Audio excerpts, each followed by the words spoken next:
friends, Kim from Stamping Imperfection.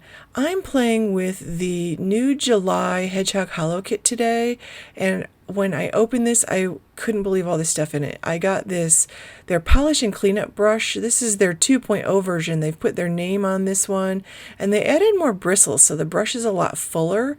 I love this brush. This is a really great tool to have in your tool cup. Then you get two stamp sets. It's 6x8 stamp set called Atomic Age, and it's all about stamps you can create patterns with. And then you get that retro diner sentiment set look, like the little marquee lights. You get a bunch of stencils. I love that one. You get a whole package of this very shiny specialty red cardstock. It's got a really beautiful metallic sheen to it. Then you get this 2-pack of stencils, which you can use separately or you can layer together. So you get 3 stencils in all in this kit. And then you get this neon orange Kaleidoscope Powder, which they call Outrageous, is the name of that orange color in their line. So it coordinates with their inks and with their papers. So they have ink and paper that coordinates with that Kaleidoscope Powder.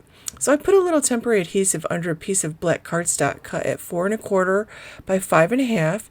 I put some washi tape at the top of my stencil so it'll act like a little hinge and I can lift it off easily. And I want to play with some of the bright colored inks from Maker Forte today and some texture paste. So I started out just doing this.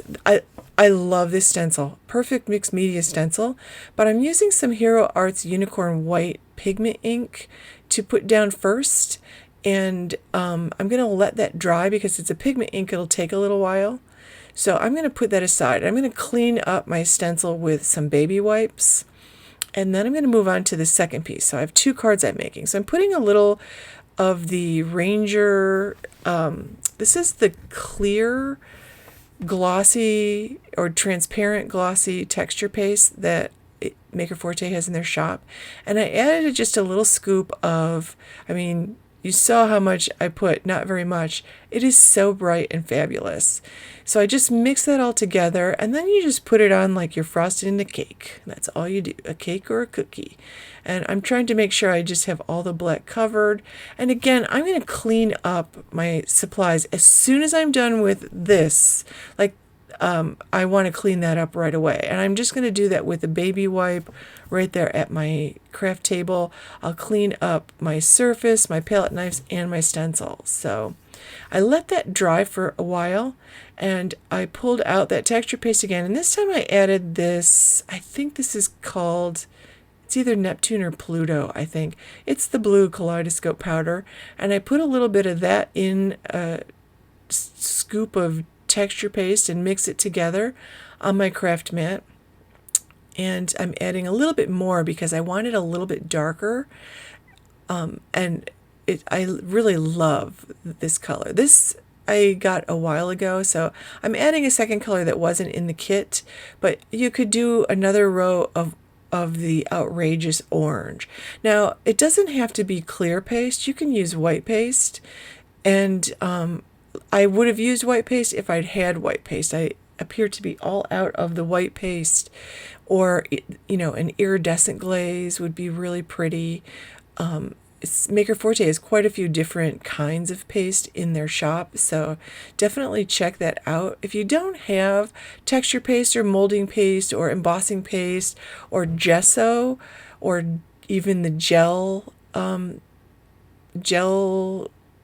matte stuff, then you definitely should add that to your stash with a palette knife, and it's just, or a credit card, old credit card or old gift card. And again, I'm cleaning that up right away. But some kind of texture paste is just so handy to have in your stash because it stretches your stencils. You can do so much with stencils.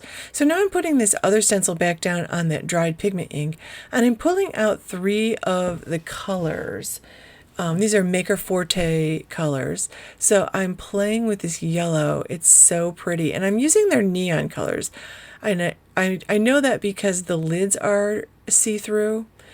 So their regular dye inks that aren't the neon colors have solid caps. And I pulled out the yellow, the pink, and the green And that's Rah Pink, and I can't remember the names of the yellow and the green, to be honest. I think it's Yellowstone. Rah is the pink. Yellowstone is the yellow. Rah is the pink. And it might be lime wired for the green, something like that. But I love the way it looks, and I like that there's a little bit, the pigment ink kind of squished through the stencil. So I actually liked the effect. I trimmed it down to 4 by 5 1/4. Then I pulled out one of the sentiment stamps from that Marquee Sentiment stamp set, which is actually called Mid-Century. They're very mid-century diner. I love them. Like, they're just super fun. So I'm actually I trimmed off a little piece of one of those red sheets, and I know that it doesn't really go great with my colors, but I just had to emboss on this paper. It was so pretty. So I did it once in gold and once in black, and then I just went around and fussy cut it out. And when I got to those little points there, I just sort of zigzagged around them. I didn't cut them all out in great detail, because if you had coordinating dies with that, the dies wouldn't cut those out in agonizing detail. And I did leave a little red around the edges. So I've got those, and when I put it down, I realized it's really kind of blending into that ink. And I decided I'll put a little white border around it, so I glued it down to a piece of just regular white cardstock. And then when I fussy cut this out again, I just followed the line that I'd already cut, leaving a little white border. And that little white border is going to make it pop a little bit more on the backgrounds. I love the backgrounds. I think the backgrounds are just fabulous. Next time I do this, I will use colors that coordinate better with that red cardstock, or I'll use a cardstock that coordinates better with my inks, but I really like that. I just really like the patterns and the textures and all of that stuff. Like the texture paste one gives such a nice texture to your card when it's dry. And I did let that really dry well, so in fact, I let it dry overnight. So I'm just going to add some double-sided tape. And again, I trimmed this one down to 4 1/4 by 5 1/2. I put some double-sided tape on the back and added it to a card base. The card bases are 4 1/4 by 11. I scored and folded it 5 1/2. And then I'm just adding some foam tape to the back. I'm putting this one in the middle because I don't want to cover up that pattern. I love it. I can't wait to use it in my art journal. Like, it's just going to go on some fabulous background I make on my gel plates. And then this one is fantastic. It's just so retro, 1969. And I put that sentiment down toward the bottom. And I decided that at first I'm fixing a boo-boo here. Like, I'm just using my alcohol marker to fill in some of the black that I didn't quite get there with the embossing powder. And I did heat emboss those, so I did use my heat tool to heat set them, and I used gold and black embossing powders for my stash. And I pulled out some Maker Forte crown gem jewels. One of them is, I think this is either outrageous or bittersweet orange, and then I have the newest blue one, which I think is called Thistle.